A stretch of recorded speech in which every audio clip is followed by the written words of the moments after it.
அப்போ லா காலேஜிலேருந்து எழுதும்போது முதல்ல எனக்கு அப்போ குரூப் 5 என்று சொல்லி டிகிரி ஸ்டாண்டர்டில் வித்தவுட் இன்டர்வியூ ஒரு போஸ்ட் உண்டு, ஆடிட் இன்ஸ்பெக்டர்ங்கிற போஸ்ட். அது அந்த போஸ்ட்டு இன்டர்வியூக்கு போகாமலே எக்ஸாம் வச்சு டைரெக்டாக போட்டாங்க. எனக்கு அந்த போஸ்ட்டு செகண்ட் இயர் லா படிக்கும்போது கிடைச்சது. முதல் தடவை எழுதுன முதல் தடவை. தொடர்ந்து எழுதிக்கிட்டே இருப்போம் பயிற்சிக்காக. ரெண்டாவது குரூப் 2 எழுதுன சீனியர் இன்ஸ்பெக்டர் ஆஃப் கோஆபரேட்டிவ்ஸ். ஏற்கனவே இந்த வேலை கிடைச்சதுனால அதுக்கு போகல, அதுவும் கிடைச்சது குரூப் 2. இடையில அசிஸ்டன்ட் ஸ்டேஷன் மாஸ்டர் ரயில்வேக்கு எழுதணும். அந்த போஸ்டும் ஆர்டர் வந்தது. அது ஆனால் யூபியில் கரக்பூர் ஏதோ ஒரு போட்டிருந்தோம். இங்கே வேலை இருக்கும்போது அங்கே எதுக்கு போகிறோம், அந்த வேலைக்கு இன்னும் போகலை. 3 ஆச்சு. நான் 2ஆம் ஆண்டு லாவை முடிக்கிற எக்ஸாமுக்கு முதல் மாதத்தில் இந்தியன் பேங்க்கில் எனக்கு வேலை கிடைத்து வந்தது. அப்போ ஸ்டேட்டை விட பேங்க் வேலை கொஞ்சம் நல்லா இருக்குன்ட்டு நான் இதை ரெசைன் பண்ணிட்டு அந்த லீவ் நாளில் இந்தியன் பேங்க் சிங்கப்பெருமாள் கோயிலில் போய் ஜாயின் பண்ணிவிட்டு லா 3ஆவது வருஷம் முடிக்காமல் போனால் பிஎல் போட்டுக்க முடியாது, வெறும் பிஜிஎல் அப்படின்னு தான் போடணும், பேச்சுலர் ஆஃப் ஜெனரல் லாஸ். அதுக்காகவே லீவ் போட்டு சம்பளம் இல்லாத விடுப்பு போட்டு திரும்ப வந்து அந்த 1 இயரும் பிஎல் முடித்தேன். எனக்கு அதற்குள்ள பேங்க் ஆஃபீஸர் செலெக்ஷன் ஆகிட்டு பூனாவில் ஆஃபீஸராக போயிட்டேன். அங்கே இருந்து ஒரே ஒரு முறை டைரக்ட் ஐஏஎஸ் எழுதணும். அப்போ 26 வயது. நாம் தேர்வுக்கு சரியாக தயார் பண்ணல. ஏன்னா தேர்வு 25ஆம் தேதி, 26ஆம் தேதி எனக்கு கல்யாணம் நிச்சயதார்த்தம். ஏற்கனவே வேலையில் இருக்கேன்னு கல்யாணத்தை ஏற்பாடு பண்ணிட்டாங்க. நான் ஜாலியாக போய் வந்து அதில் ஃபெயில் ஆகிட்டேன். அப்புறம் பேங்க் ஆஃபீஸராக போயிட்டேன். அதனால் கவலை இல்லை. என்ன கூட ஆரம்பத்தில் படித்த நண்பர் பேர் குலாம் முகமது ஹுசேன் தவிர்த்தார். கவர்னருக்கு டெப்டி செக்ரட்டரியாக இருந்து இறந்து போயிட்டார். அவர் நாங்கள் தான் தீவிரமாக படிப்போம். லா காலேஜ் சார்பில் கட்டுரை போட்டிக்கு அவர் முதல் பரிசு வாங்குவார், பேச்சு போட்டிக்கு நான் முதல் பரிசு வாங்குவேன். சிட்டி காலேஜில் எங்கே போனாலும் அப்படி ஒன்றாக படித்தவர்கள். அந்த தோழர் இன்று உயிரோடு இல்லை. அப்படி படித்து அவர் என்ன சொன்னார், நீ பேங்க்கில் போய் எந்த ஸ்டேட்டில் பெரிய ஆள் ஜிஎம் இருந்தால் கூட ஊருக்காரம் மதிக்க மாட்டான். நம்ம ஊரில் ஒரு ஆரையாக இருந்தால் கூட எவ்வளோ மரியாதை தெரியுமா, வாயா நீ பேங்க்கில் நீ போய் மகாராஷ்டிராவில் இருக்கேன்னு சொல்லி வற்புறுத்தி என்னை குரூப் 1 எழுதுங்க, ஐஏஎஸ்க்கு ஏஜ் வேறாயிடுச்சு. அப்படி என்று 27 வயதில் குரூப் 1 எழுதி ஸ்டேட்டில் அவர் ஃபர்ஸ்ட் மார்க்கு, நான் செகண்ட் மார்க் குரூப் 1 தேர்வில். அந்த குலாம் முகமது முதல் மதிப்பெண், நான் 2ஆவது மதிப்பெண். விடிய விடிய தீவிரமாக படித்து குரூப் 1 சேர்ந்து தஞ்சாவூரில் ட்ரைனிங் டெப்டி கலெக்டர். முதல் போஸ்ட் நம்ம நாமக்கல் 1986, 88 நாமக்கல் ஆர்டிஓக இந்த கொல்லிமலை வல்வில் ஓரி விழாவெல்லாம் நடத்தியிருக்கேன். இந்த மண்ணோடு பரிச்சயமானவர். நான் அப்போ ஆர்டிஓவாக இருந்த இடம் இப்போ மாவட்டம் ஆயிடுச்சு. இது மாணவர்களுக்கு இந்த வரலாறு தெரியும் சொல்கிறேன். சரி, படிச்சிட்டோம், வேலைக்கும் போயாச்சு. இதோட முடிஞ்சுதானா? நான் படிப்பதை என்றும் நிறுத்தியதே கிடையாது. டெப்டி கலெக்டராக இருக்கும்போது அண்ணாமலை யூனிவர்சிட்டி கரஸ்பாண்டன்ஸ் அப்ளை பண்ணி PG diploma in business administration முடித்தேன் கரஸ்பாண்டன்ஸில். சரி, அது போதாதுன்னு பேங்க்கில் இருந்தப்பவே எம்ஏ தமிழ் லிட்ரேச்சர் மதுரை காமராஜர் யூனிவர்சிட்டியில் சேர்ந்து நானும் என்னை கூட ரூமில் தங்கி இருந்த 2 தமிழ் ஆசிரியர்கள் சிங்கப்பெருமா கோயிலையும் எம்ஏ தமிழ் கரஸ்பாண்டன்ஸில் படித்தோம். அதில் தமிழ் ஆசிரியர் ஒருத்தவர் தொல்காப்பியத்தில் ஃபெயில் ஆகிட்டார். நான் ஃபஸ்ட் கிளாஸில் பாஸ் பண்ணேன் தமிழ் எம்ஏ.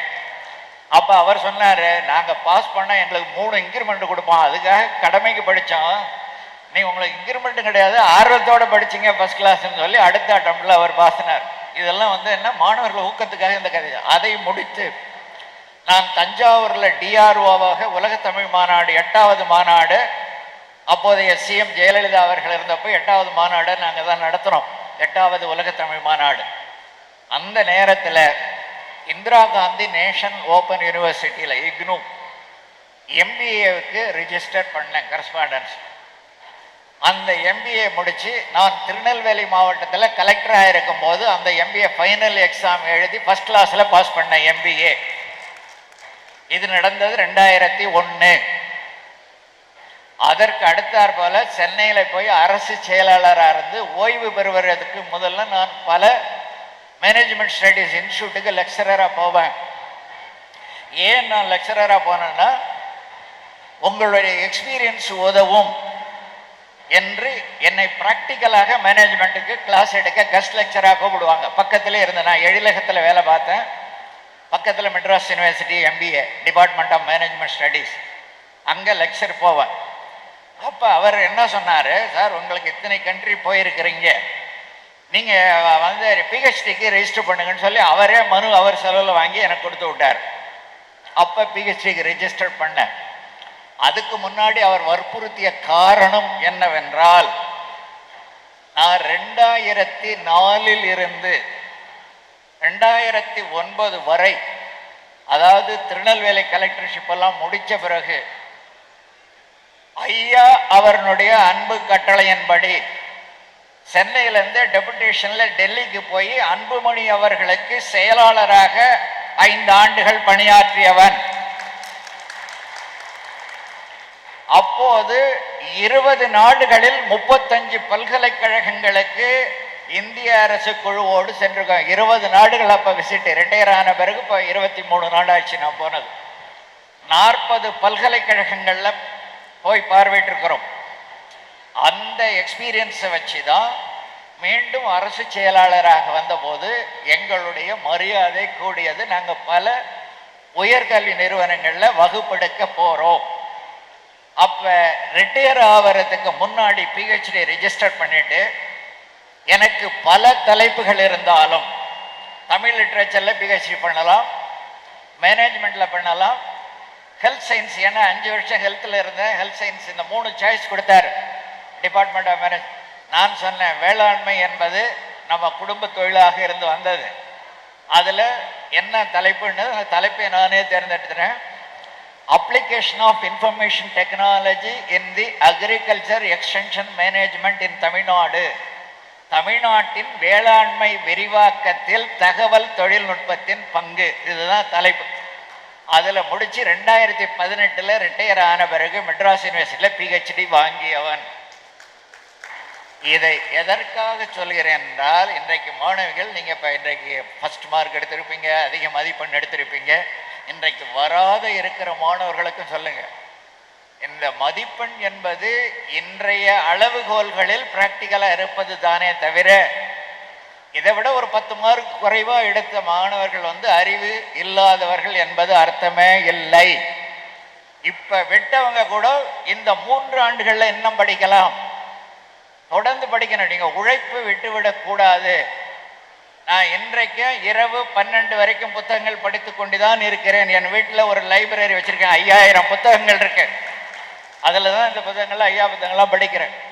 ஆக இந்த கல்வி, அர்த்தநாரீச வர்மா போன்ற மகான்கள் சொன்னதை போல கல்வியை கல் என்பது உங்கள் மனசில் கல்லுமாறு வச்சுட்டு இருக்கணும்.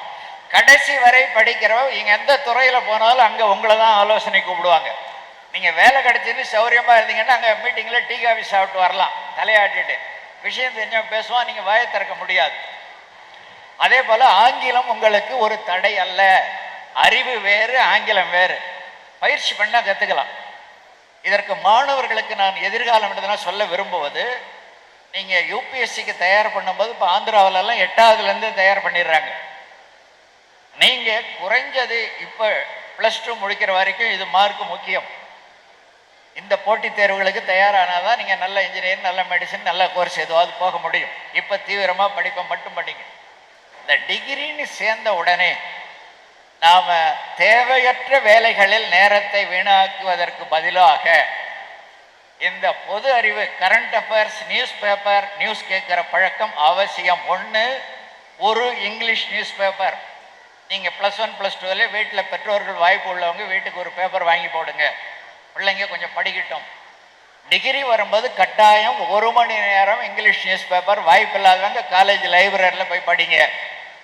அதை படித்து கொண்டு அதில் வர ஆர்டிக்கிளை புரிந்து கொள்வதற்கு புதுசாக படிக்கிறவங்களுக்கு ஒரு 2-3 மாதம் ஆகும், பரவாயில்ல, படிங்க.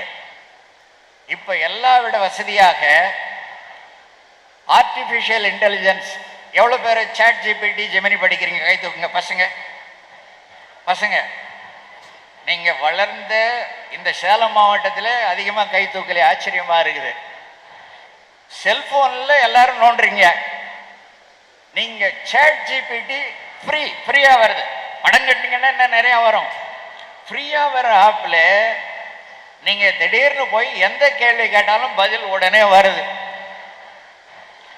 அதை வந்து நீங்கள் 100 புத்தகம் தேடிக்கிட்டு அதில் 1/2 மணி நேரம் வேஸ்ட் பண்ணுறது பதிலாக வருது. நம்பகமான இதை எடுத்துக்கணும். ஸோ இதுவரை பயிற்சி இல்லாதவங்க, நாங்கள் எங்கள் காலத்தில் புத்தகத்தை அதை தேடிக்கிட்டு இருந்தோம். இப்போ உங்கள் கையடக்கத்தில் வருது. நான் ஏன் ChatGPT சொல்கிறேன்னா, இந்த செல்ஃபோன் இருக்குது, இதை மாதிரி கெட்டதும் இல்லை நல்லதும் இல்லை. ஒரு 10 வருஷத்துக்கு முன்னாடி ஒரு ஸ்டடி பண்ணாங்க மகாராஷ்டிரா ஒரு யூனிவர்சிட்டியில். அதில் என்ன சொன்னாங்க, இன்றைய இந்திய இளைஞர்கள், நான் சொல்கிறது 10 வருஷத்துக்கு முன்னாடி, செல்போன் பயன்பாடு அப்படிங்கிறத பற்றி அந்த ஸ்டடி, நாள் ஒன்றுக்கு 1.5 மணி நேரத்திலிருந்து 3 மணி நேரம் வரையில் தேவையற்ற செல்போன் காட்சிகளில் வீணாக்குகிறார்கள். சும்மா ஹலோ சொல்றது, குட் மார்னிங் போறது, இந்த மாதிரி. அந்த நேரத்தை சேமித்தால் நீங்க அறிவுபூர்வமாக உங்களை வலிவுள்ளவர்களாக போட்டித் தேர்வுகளுக்கு தயார் செய்து கொள்ள முடியும். ஆக நாம டைம் மேனேஜ்மெண்ட்டை இப்போ டிகிரியிலேருந்து ஆரம்பிச்சிருங்க. பெற்றோர்களை அலட்சியப்படுத்தாதீர்கள். இந்த டைம் மேனேஜ்மெண்ட் இப்போ இருந்து தயார் பண்ணிங்கன்னா எந்த போட்டித் தேர்வையும் சமாளிக்கலாம். இப்போ கொஞ்சம் மார்க்கு குறைவாக இருக்கின்ற கவலை தேவையில்லை.